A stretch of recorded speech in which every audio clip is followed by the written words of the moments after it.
Hello and welcome to The Promised Land, a show about Manchester United and part of the 90 Min podcast network.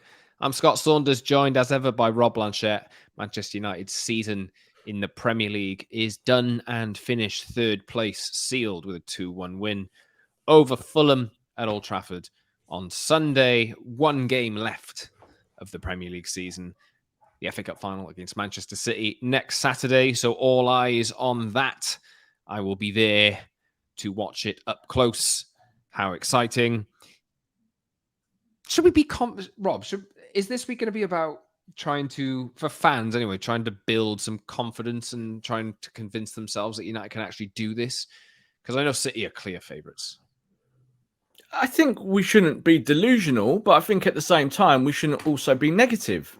You know, like, are Manchester City better than Manchester United? Yes, we all know this. But in football, you know, like the second best team sometimes wins. It does. It's happened many times. I quite like Manchester United being an underdog in all situations. I've always have since I was a kid. That was my preference when I was younger, that United were the underdog. You went up against the Liverpools of this world, you were definitely the underdog. We are still that today, you know, with Manchester City. The two clubs in Manchester have swapped positions, haven't they, in terms of their dominance? So I don't think anyone should be down on this cup final. I just see it as a little bit of a free hit. You got the opportunity here to stop history from happening, or at least put a spoke in the wheel there of stopping Manchester City's charge towards a historic treble. And that could be the storyline of the season, isn't it? You sign off and people are not really talking about you being in the top four as much or you winning a League Cup. They end up talking about you busting Manchester City's dreams. It's a free hit. Go for it. Play your best team. Go for it. Try and get a victory any way you can. It doesn't need to be pretty. And at the end of the day, if you're holding the cup, we're all going to be joyous. Yes, indeed. We'll talk about that game probably later this week because it is, not till Saturday. We're recording this on Tuesday, so we have plenty to unpack around what is happening more off the pitch, actually, rather than on it, because, United beat Fulham the other day. How much can you read into that, really? Because there's speculation that Fred could be leaving to Fulham. He was seen speaking to Marco Silva after the game. Is that a smart way for United to potentially raise 15 to 20 million quid to reinvest in the squad? We'll see. Plenty, as I say, to talk about off pitch. Today we'll talk about what Marcus Rashford managed on Monday night, winning the Player of the Year award, Players Player and Fans Player of the Year award, I believe it was. And congratulations to him. I'll ask Rob who his Player of the Year has been. So a couple of minutes to think about that, Rob. We'll also talk Edwin van der Sar. We'll talk David De Gea and some speculation that United could actually be going for Diogo Costa. Eric Ten Hag has been speaking to the Times and essentially did not guarantee that David De Gea will be the starting goalkeeper next season. So we'll dig into that a little bit more. And we will also talk about Mason Greenwood today. We have not discussed the Mason Greenwood case issue for a number of months in any real depth, because obviously it's been a legal process, and now United have essentially put this case back. But the time is now coming for United to decide on a process here and a plan here. So we'll talk about that later in the show. You can subscribe to our show wherever you get your podcasts and watch us on YouTube twice a week, Tuesdays and Fridays. We usually record. Head over to the channel, like, subscribe, and leave a comment for us as well. And get in touch with us on Twitter as well, @_Scott Saunders, @_Rob_B, and @PromiseandMU for the show. Rob, anything you want to add to our running order today, or should we just kick through it as I've just suggested? No, we'll kick through it. We are at that point of the season now, of course, where the season is pretty much over. So the focus now naturally turns to more off-pitch matters. Some stuff we've deliberately avoided for good reason. But we're now at that point, aren't we, where we're going to start crossing some of these bridges where there are things to discuss in terms of players incomings with transfers, outgoings with transfers. And also, I think what Ten Hag wants to do now with this squad, because they kind of tick that box of the league and what they want to do in the top four. And now it's about the next stage. And this summer is going to be an incredibly important summer for Manchester United. How busy do you think it'll be? Do you think this is going to be 7 players out, 5 players in? Do you think this is going to be... A lot of it depends on the ownership, right? But, Do you think United are going to go big and actually back up the season that they've just had? Because there's been cases in the past that we've seen where United have had a good season and just not really built on it. Mm-hmm. But that was under the context of Ed Woodward and the Glazers. So I still think at the biggest club in the world, trademark, inverted commas, and all of this, that it's never not busy. It's always busy. It's just what it is. Any Premier League team will be doing their due diligence on players for a long time and now looking to execute deals. I think with Man United, you could kind of, it's trying to putting a circle through a square and vice versa, isn't it? It's the sense of what do Man United need? They're going to have to go and do transfers. There are players that are ready to leave just through natural kind of usage, that they've come to the end of their life cycle at Manchester United. So Harry Maguire, it's going to be talk about him, no doubt, in the next few weeks. You just mentioned Fred there. I think a player that I mooted about leaving a few weeks ago, and people were quite surprised. They were like, well, Fred's quite a good squad player, isn't he? Well, no, if you're looking to raise funds, he might be the guy out the door maybe before Scott McTominay. It's just the way it goes. So, yeah, I think there's going to be plenty to talk about, Scott. Like, we go twice a week and we will be as busy as we ever were during the season. We've seen it in the last 10 years now of all the, I keep saying it, 25 transfer windows that I've done in my career, that every year it just gets busier and crazier and there's more to talk about because we just know a little bit more, and that's how the system works, football. So it's going to be busy. I do think the first thing, of course, is ownership. So the Glazers have deliberately waited until the last game of the season. Of course, we've got one more now, and they do not want to talk about what they want to do until there are no stadiums with no Manchester United fans in them. It's the bottom line. They don't want that. I was obviously there for Fulham, and the stadium, Scott, for pretty much half the game, just sang proper anti-Glazer songs. And I said to my mate who was with me, I said, if this had been the day we knew the Glazers were going, for let's say we'd found out the day before, this place would have been a complete riot. It'd have been a riot. The place would have been going crazy. And it was going pretty crazy anyway. So they've waited for that deliberately. They don't want that moment on camera, the Glazers. If they leave or if they change the ownership structure and take a minority share, they don't want fans to be visible. So I think once we know that in the next, say, week or so, two, and I think we'll hear a lot more then of course, the direction of this ship will be known. Yes, indeed. Plenty to unpack over the coming weeks. The on-pitch action may be ending, but obviously United have a lot of work to do behind the scenes in order to get this squad up to scratch to challenge. United should be challenging for the league. Whether they do it next season is anyone's guess, but the expectation should be every year at United that they are challenging or winning titles. And we have gone far too far away from that. Even putting our United top four on a trophy this year would have been considered a great season. That's way below standard for what United should be expecting. But that's just a reflection on what the ownership has done to this club over the last few years. So fingers crossed that will change for the better soon enough. And Eric Ten Hag gets exactly what he wants to bring United back to those levels. Anyway, let's talk some positive. Marcus Rashford wins Player of the Year at the awards, and big deal for Marcus Rashford. Rob, who would you have picked? Is that the right choice?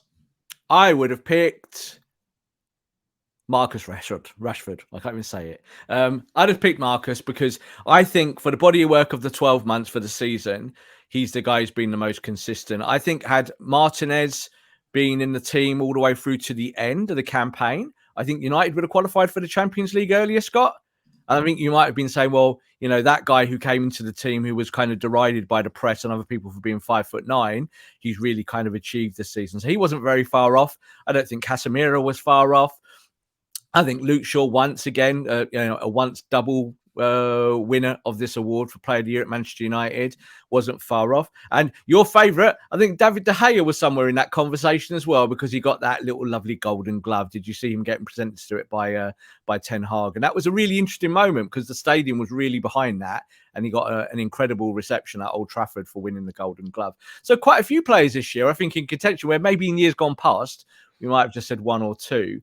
But I think Rashi deserves it. Incredible season, incredible amount of goals. And I want to see him carry on the left and not as a centre forward. He's a better player from the left. He scores goals from there. Yeah, shout outs for the women's team awards as well. Yeah. Player of the season, Alessia Russo. I think she had goal of the season for the goal at Arsenal as well, which was dramatic.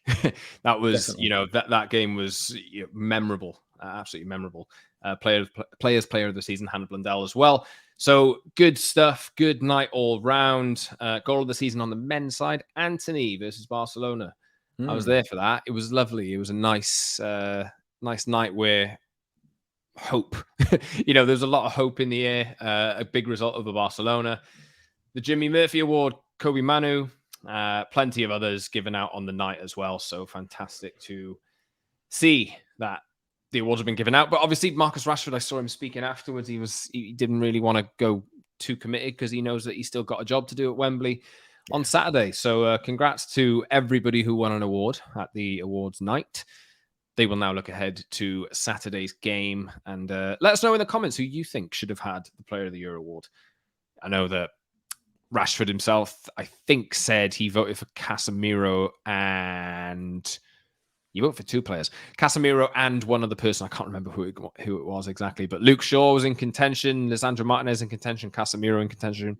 I know that Bruno Fernandes was liked by a lot of players as well and a lot of fans. So, yeah, overall, it's a very good thing that a number of players were in the running for that award rather than the goalkeeper wins, which has happened for far too long with United's on-field activities. Anyway, let's move to off-field stuff because it's transfer season, it's speculation season. We'll start with a quick comment, Rob, on Edwin van der Sar leaving Ajax. Did we have this conversation last year about bringing Edwin van der Sar into the structure somehow, which was never really going to happen? But I know that, he was wanted a lot. I think the sentiment remains the same, even though Ajax have not had a very good season since Erik Ten Hag has left.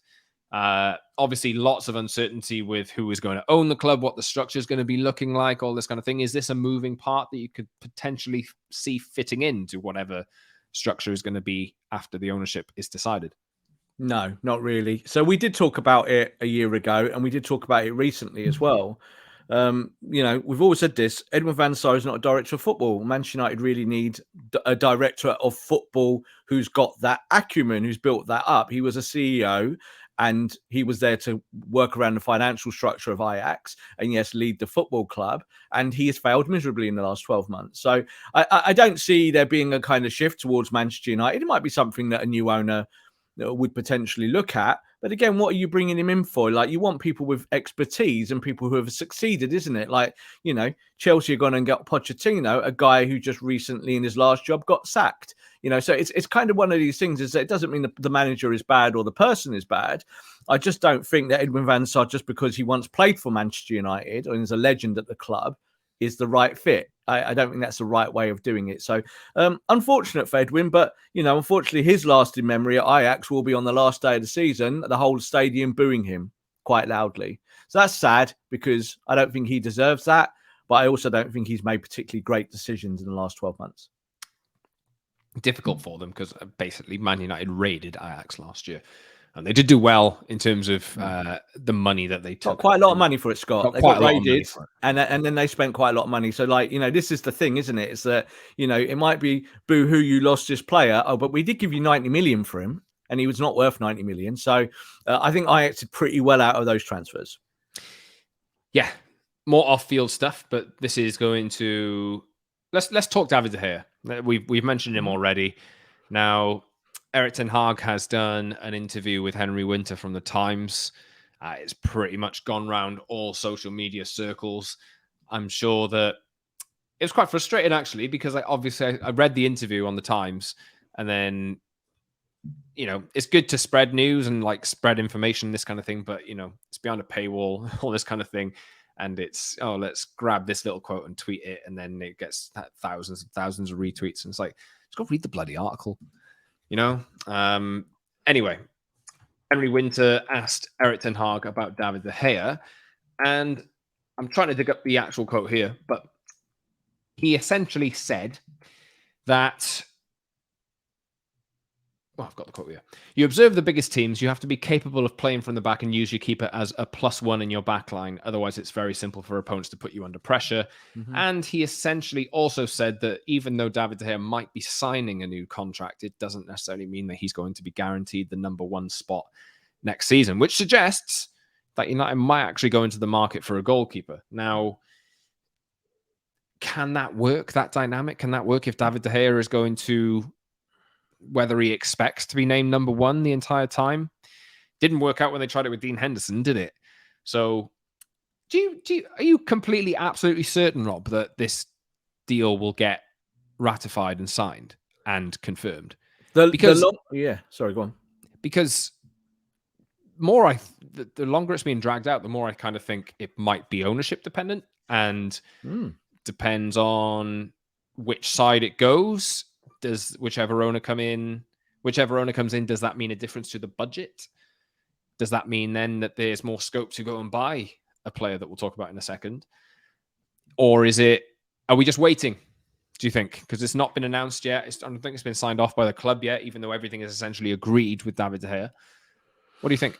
Well, we say everything is agreed. If the manager is sat there and saying to David De Gea, well, you stay here, you're not my specific number 1 going forward next year and the year beyond that, David De Gea might be going, well, I'm not signing then. So that's a little bit of a standoff, isn't it? It's kind of like you're trying to predict stuff, aren't you? Like, if there is no new goalkeeper incoming to the football club, then yeah, David De Gea is number 1, isn't he? It's just what it is.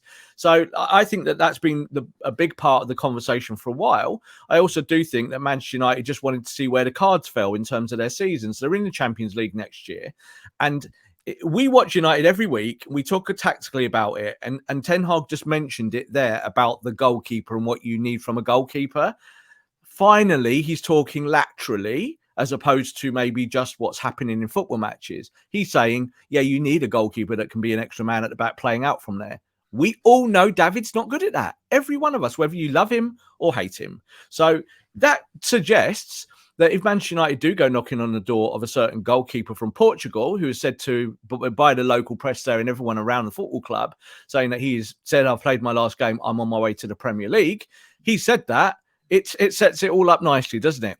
But it does depend, Scott, on what the budget is in terms of financial fair play for Manchester United and who the new owners are. So those things are not confirmed yet, and those things are really important. So yeah, if I'm Eric Ten Hag, I might even be saying, let's not sanction this just yet, because we might find in 2, 3, 4, 5 weeks' time that there's a goalkeeper out there who fits what we want to do.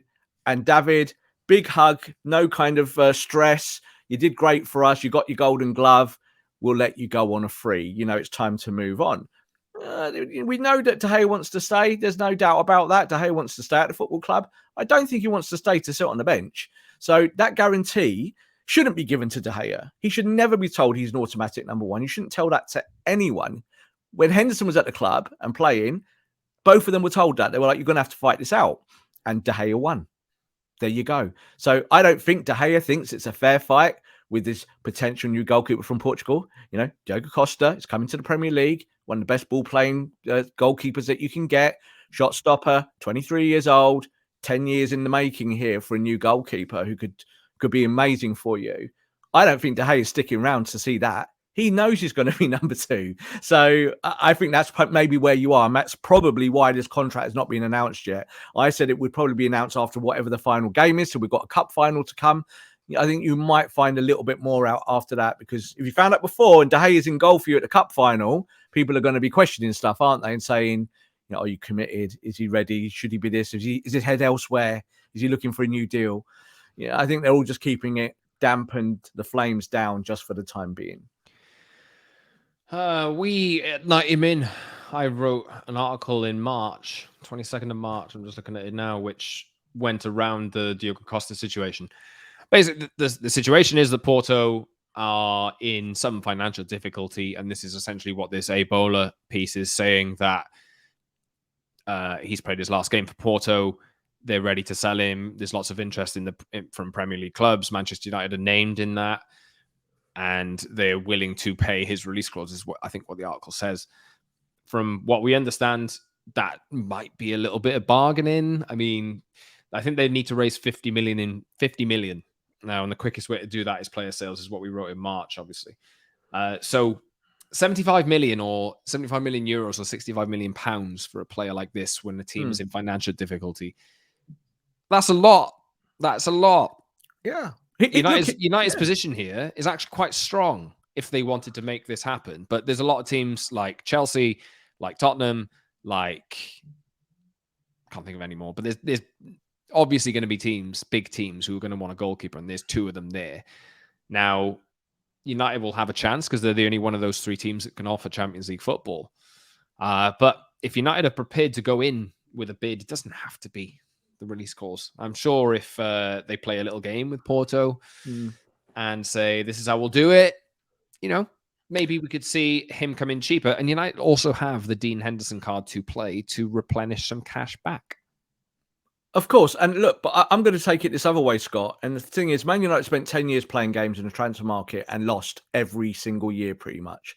So you got some good players last year for Ten Hag's first season, but you really paid through the tooth. Do you know why, Scott? Because you played games. So you either agree deals or move on. Manchester City do that quite often. It's like, here's the money. If you don't want the money, let's move on. I don't want to be talking about Diogo Costa 1 week before the end of the transfer window, that if Man United are going to shave 5 million off here or 5 million off there. He's got a release clause, as you said there, of 65 million pounds, which is 75 million euros. If Manchester United want a brand new goalkeeper, Scott, go and pay the release clause and get him. Go and get him. Don't play games. Bring players to the club that are ready. Now, the thing is with Costa is that we know what he is. You know that Man City don't want a new goalkeeper. You know Liverpool don't want a new goalkeeper. You know Newcastle do not want a new goalkeeper. So that leaves you on an island in the top four of what you need. You need a new goalkeeper if you move away from De Gea. But do not spend 3 months trying to find out about it. Decide if you want him and you're going to take that out of your transfer kitty. That might mean, Scott, that you retain a Harry Maguire because you can't suddenly afford a Kim. That's the way it goes. You have to make these big, hard choices. But Ten Hag has to make the choice. He has to say, like he said the other day now, oh, this is what I want from a goalkeeper. I need someone that can play out from the back. It's essential in the modern game. Then go and do it. Execute it. Let's not talk about it anymore. I don't think you can play any more games in the transfer window. Man United have done it too long, Scott. They think that they're like Del Boys and Only Fools and Horses. Let's haggle a little bit. I'll give you. We want 5 million off there. So are you saying then? Because you're taking it a bit too literally. Are you saying that United should pay 75 million for Mason Mount then? Different, totally different position, really. different needs. Different needs. So like that's different. I look at it this way because I think Mason Mount is an opportunity. Your goalkeeper is pretty essential, isn't it? So if you've got to the point where De Gea hasn't signed a new deal and you haven't got a stone cold hard number one at the moment, and there's one out there who's supposed to be generational and going to be amazing, and he wants to come to the Premier League, and there's a fee, pay the fee. Clubs hate it when there's a release clause in a player's contract that they would rather keep, but they want to move on, and then they have to bargain down. They don't like doing that because they don't have to do that. And someone, even in the Premier League, Scott, who's not Man United, will put up that money for him. Yeah, I'm telling you, even one of these teams, even someone like Spurs that need a new goalkeeper might look at him and go, we need someone like this to reboost us at the back for 10 years. This is what we're going to put our money in. So we have to be careful of that because we always think that Man United win these battles, and Man United quite often lose them, Scott. That's the way I look at it, is that you always end up paying through the tooth because you waited too long and you negotiated and you bargained and you went, we're Man United, flexing our muscle. That's what I'm saying. I'm not taking it too literally. I'm just saying that that's the way they do it, unfortunately. I still have nightmares, Scott, from 25 years ago when Ronaldinho agreed to come to Manchester United and they said, how much is he going to cost? And they said 19 million. And Man United went, okay, we'll give you 18. And that went on and on and on. He didn't come. That was the end of that. So that's how the club is. The club is stupid like that. It really is kind of got a crazy club. But Man United, I know, get fleeced in the market. I know people was looking to get the maximum out there. But if you really want a number one, and that's going to be a big part of your rebuild for next season, or maybe the progression of your squad, pay the money. It doesn't matter if he comes in 5-10 million more than you want him to come into. Just then have to balance the books elsewhere. Dean Henderson will probably get you 20 to 30 from Nottingham Forest, or maybe even the Spurs. Use that as part of the cash in. You might even be able to send him to Portugal. That might be a good deal, wouldn't it? If he's part of that, you might be able to say, go and play European football out there and go and have a nice lifestyle out in Portugal. Might appeal to him. So there are things there that Man United could do that are better than, oh, let's just bargain, because they bargain all the time. And a club like Man United shouldn't bargain. That's the way I look at it. If you want someone, go get them. If you don't want them, you don't think they're worth it, then don't play the game. Don't do another Frankie de Jong across the whole market, because you tend to lose those deals. Other players like David Raya, who is obviously still on the agenda. Brentford are actually signing his replacement, or My choice. at least a competitor.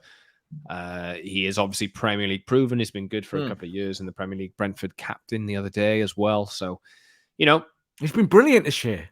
Like, you look at his numbers, he's been brilliant. And you could get him 30 million, Scott, and then you don't have to pay the 60 for someone who is supposedly better. When you look at their metrics, they're pretty much identical. So I think Ray is an incredible shout, and we've talked about him before. And if United went for him, I would be delighted, because I think he is the kind of player that you can build that defense around. And he's completely opposite to David. He's totally got all the things that we moan about David De Gea every week about, and yet you're only playing 30 for that privilege and not 60. Yeah, let us know what you would like United to do in goal. Obviously, the De Gea deal is not yet announced and confirmed. It has been, as far as I know, that the deal is essentially done and we're just waiting. But is there something maybe behind the scenes that is holding the deal up?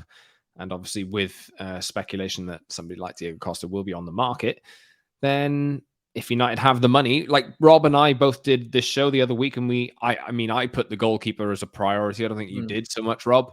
It'd be a surprise to see them do it early, though, right? Yeah, look, I do. I think the goalkeeper's a priority. What I've said continually is that I don't think Ten Hag has said it, because Ten Hag's come out and backed to here at every step and gone into this negotiation with him. Because if you don't want him, you don't negotiate. You just go, cheers, off you go. And Ten Hag hasn't done that. So I think this is the first time we're hearing from Ten Hag that he is now thinking a goalkeeper. So that changes the game. For me, if it's priority number 5 6 weeks ago, but now it's priority number 3, I'm all for that. Go get Raya, go get Costa. They're great players. They will really help you become a better football team. And they are better than David De Gea. I've got no doubt about that. But that's all I'm looking from. I know for you it's been a priority, and you've talked about that a lot. For me, it's not that it's a non-priority. It's just I think there are other positions still that are big priorities that you might have to give up if you're definitely going to go for a goalkeeper. Obviously, striker has been that. Harry Kane has been that.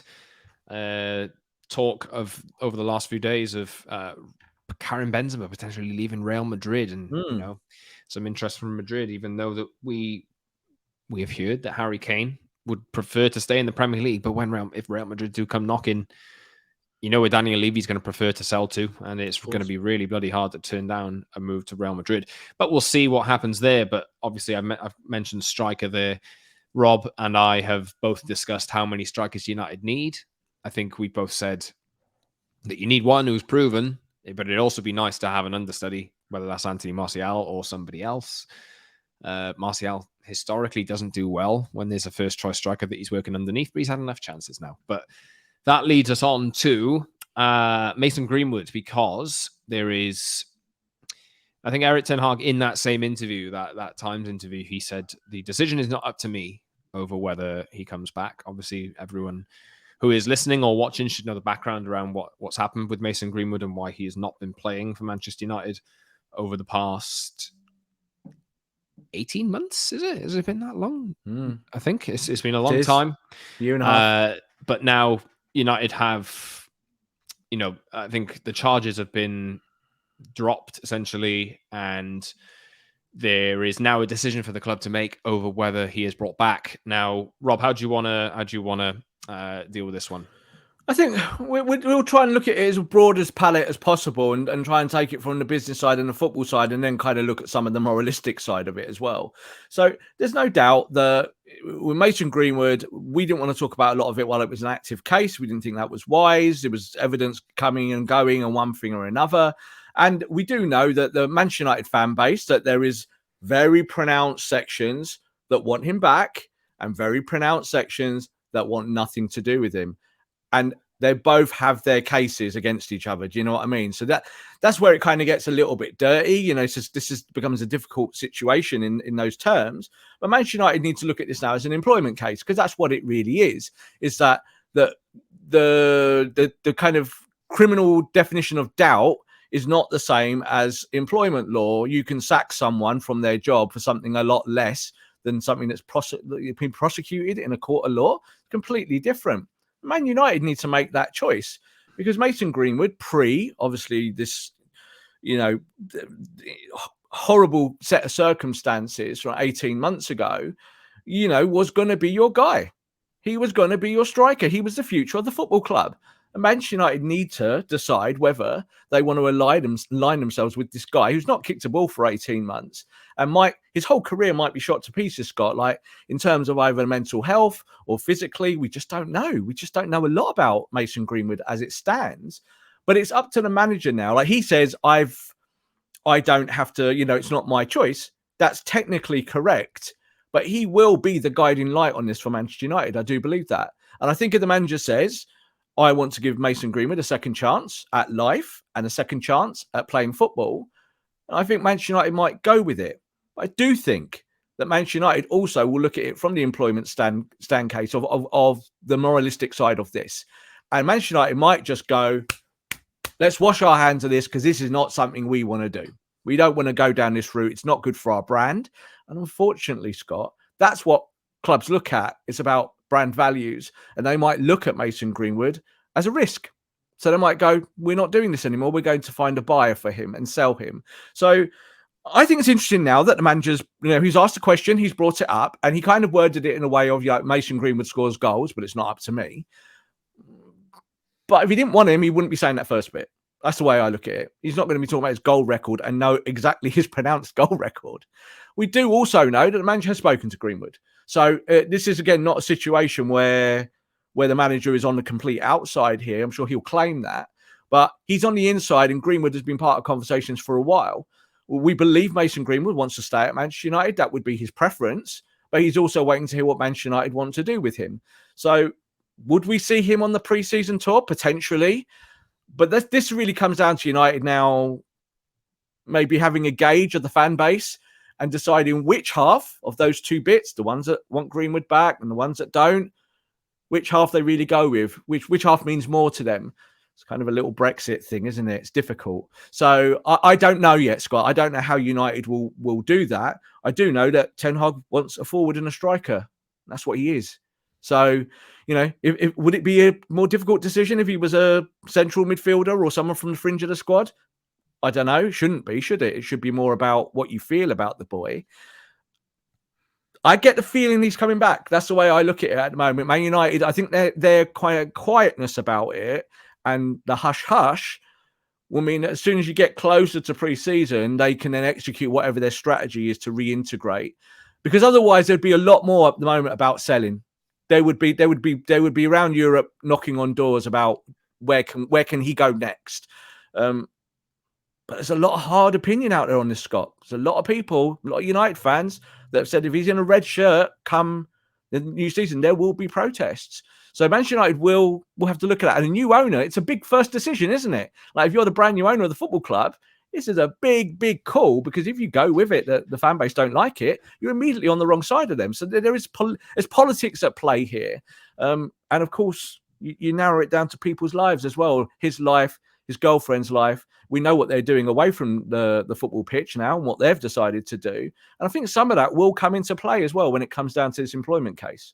Do you think that it is a decision that's going to be in the hands of the new owners, whoever this may be?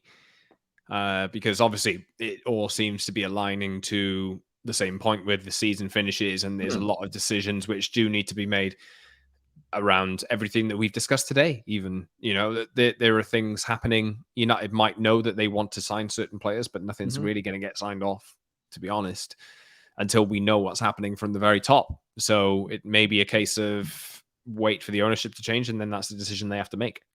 Completely. And I think the thing is that, you could look at Mason Greenwood as a very, very useful make weight. So if you did want a Harry Kane or even say Victor Osimhen, someone might want Greenwood in Italy. Like it might be, they might look at him and go, yeah, we'll give him a shot. Do you know what I mean? Or Tottenham might look at him and go, well, he's had all these problems. Maybe we can, resurrect part of his career and get goals out of him. Ultimately, football clubs look at stats and what a player can do for them. And football is littered with similar cases where players have had off the pitch issues, but the clubs keep them as long as they're useful. And that's what this is going to come down to. Man United, I think what you're just saying there, the Glazers would love it, wouldn't they? That if they were going to take a minority stake at Manchester United and defer power away to a Ratcliffe or sell to the Qataris and all of these things, they would love it to keep their mouth shut until that all happens and let them deal with it. It's just easy, isn't it? Because if say they brought him back, say 2 or 3, 4, 5 weeks ago in the run-in or something like that, there'd be incredible protests against the Glazers using that as part of it. It would be. They would say, you're morally corrupt. So it's a little bit of a wait and see. I'm not quite sure he's going to come back and be the same player. I really don't. I think, he's been. I agree with that. Absolutely. Whether you think he's guilty or not, or you heard what you heard, or you saw what you saw, it doesn't matter what you think. He could have his mental health completely corrupted by this. He could be not fit to wear a football shirt again. Can you imagine that? Every ground he goes to, Scott, he's going to have thousands of people on his back attacking him. I don't know if he's got that in him. I really don't. He was never that kind of lad before the incident and what's happened. He was always a bit demure. He struggled with that. Might mean that Man United do look at using him as a mate weight and sending him abroad and letting him reboot his career there. I don't think he'll ever play for England again. I think the FA have kind of, without saying it out loud, they've kind of said, no, we're not doing this. This is it. That's the end of his career. That's a big thing for a 23-year-old as he is, isn't he? I think he's 23, 24, but he's still under contract. He's not that old even, is he? He's 22, still? 23? Well, it's been a year and a half. So I think he was 21 when it all went down. So 21 still. He's 21 now. He's 21 still, so he's still young, you see. So this is the thing. So that just his age means that he has value in that context. But I'm not convinced that a lot of these people that are calling for him to come back and that he's the savior of the football club up top. He was the guy that was supposed to replace Ronaldo. He was the next phase of the build for Ole Gunnar Solskjaer. Do you remember, Scott? This was the whole point about Sancho. Rashford left, Greenwood middle, Sancho right. That was the whole plan, the 4-3-3 Solskjaer future plan. And of course, it all fell apart for multiple reasons. Only person who's benefited out there is, of course, is Marcus. So we'll have to wait and see. But the fact that the manager is bringing it up means it's coming, and pre-season's not far away. And Man United are talking strikers. So we're going to find out one way or the other if they go for a big striker. It could be that you go for your big striker, Scott, and that Mason is the deputy, and you integrate very slowly, and you just let people get used to his face again and being at match days, and you calm it down because he will get attacked. I think by United fans as well. There might well be some of that. But I think as it goes on, he scores a few goals, fans will start to go, all right, then we'll use him again, won't we? It's happened in so many cases, unfortunately. It's kind of sad. It is sad.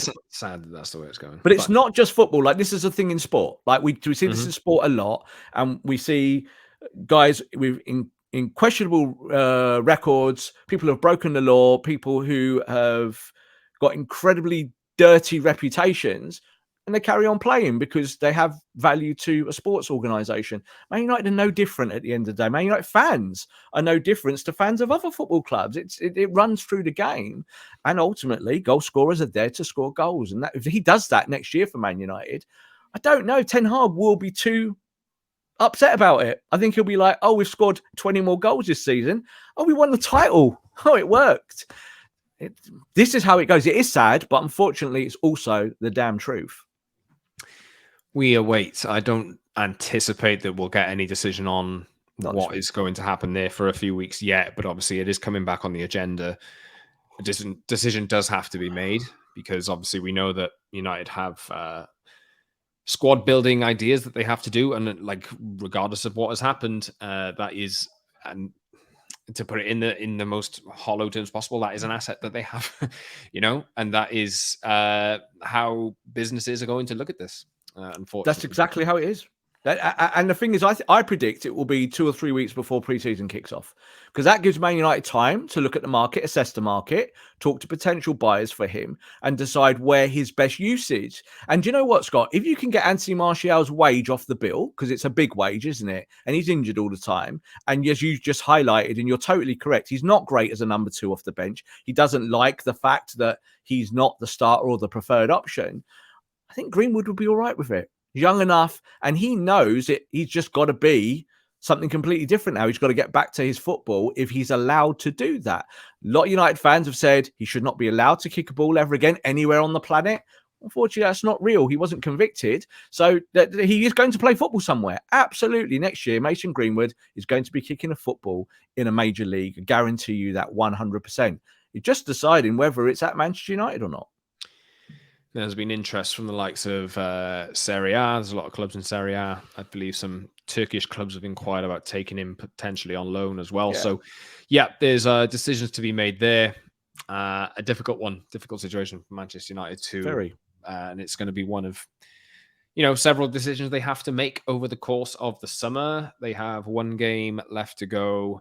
FA Cup final this weekend. We'll be back later this week to look ahead to the game in a little bit more depth, to see if there's any encouragement from Manchester City's recent form that United might be able to get one over on them and stop them winning a domestic double/treble as well. Rob, any final thoughts for today's show before we sign off?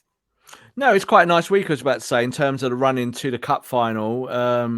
That I feel like pressure. I do feel like the pressure's off. Like, this is a quite nice game to come up, because everyone thinks you're going to lose, and that's all right. Think we're going to lose, and I fingers crossed. I hope the boys turn up at Wembley Stadium and put in their greatest performance of the season, maybe the greatest performance ever under Erik Ten Hag, and that you see that the pupil and the master go off against one another from Bayern Munich, and that he shows that he's every bit as good as Pep Guardiola. And I do think that there is an opportunity there, because City are under a lot of pressure. They've done well up to now, but these one-off cup finals can get you. And City have been rotating, and of course that makes sense.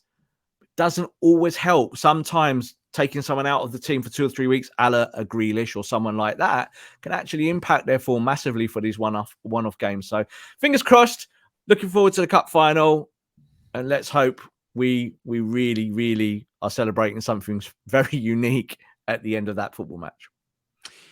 Yes, that's it from us today. We'll be back later this week. Subscribe to our show wherever you get your pods, and watch us on YouTube too.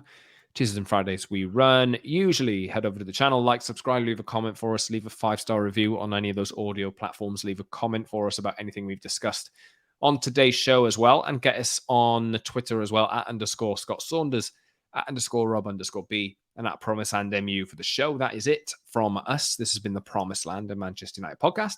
Thank you very much for listening, everyone. We'll see you soon.